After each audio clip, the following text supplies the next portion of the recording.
daughter has just discovered that he's an incest survivor. I'm skeptical. I want him to get over it so things can get back to normal. All the focus is on her and her memories. What about my needs? My boyfriend started going to therapy and suggested I read this.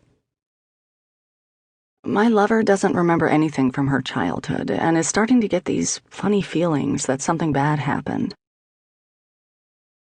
Since this came up, I feel like I've been in a nightmare. When is it going to end? My girlfriend was raped by a couple of neighborhood boys when she was growing up. She says it didn't affect her, but I think it did. My husband is a survivor, and he doesn't tell me much about what he's going through. I thought this book might help us communicate. My wife and I are doing pretty well now. We just need help with sex. I feel like I'm the only person in the world dealing with a spouse who's suicidal. I'm so scared, I don't know what to do. I'm thinking of leaving the relationship. This book is my last resort. My wife and I are both survivors. Things are nuts. We're like 2 3-year-olds half of the time. We need help. I'm not sure it's good for me to experience so much distance and deprivation. Should I stay or should I leave? I'm an alcoholic, and my lover was raped by her father. We're fighting all the time. I think it's her fault, she thinks it's mine. I'm a survivor, and my partner is starting to have memories. I'm not sure I want to go through it again. I'm a survivor, and I want to see things from my partner's viewpoint. I'm a survivor. I want to know what I'm going to face when I get in a relationship. I'm a counselor, and I'm looking for a resource I can use. If you check off anything on the list, this book will have something to offer you. Keep reading. You'll find validation for your feelings, answers to many of your most pressing questions, and strategies for dealing with tough problems.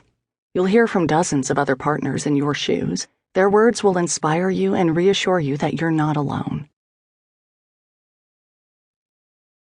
Whose problems are we dealing with? Many of the problems addressed in this book are not unique to couples where one or both are survivors. Most couples struggle with issues of control, intimacy, trust, and sexuality. You're not having these problems solely because you're with a survivor. Everyone comes to relationships with baggage from their past, and although yours might not have to do with sexual abuse, it is there nonetheless. Since the publication of The Courage to Heal in 1988, I've been traveling around the country talking to survivors, training counselors, and leading workshops for partners. At the beginning of each partner's workshop, I ask everyone an introductory set of questions. How many of you came from a home with at least one alcoholic parent? From a home where there was physical abuse, emotional abuse, or neglect? How many of you lived with a mentally ill parent? Had a sibling who was sexually abused, were sexually abused yourself? How many of you are drug addicts or alcoholics, are in a 12-step recovery program, are war veterans with your own post-traumatic stress to deal with? Even though I give people permission not to raise their hands go up all over the room. There's a lot of laughter and camaraderie as people look around. Many people raise their hands for more than one category. One man joked in the middle of this exercise, "Do I have to keep swinging my arm up and down? Can't I just keep my hand up for everything?" I pause after the last question, and then say, I have one more question to ask.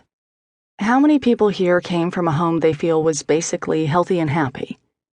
Out of 100 partners, usually 10 raise their hands, and by my estimation, 5 are probably in denial.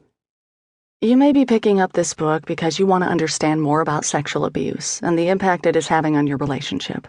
You may want to learn how to minimize those effects. You may want help with specific problem areas. You will get your answers. This book is full of them. But you will also be asked to shift your focus from the survivor and the survivor's problems to yourself, your needs, your feelings, your history, the places you can grow.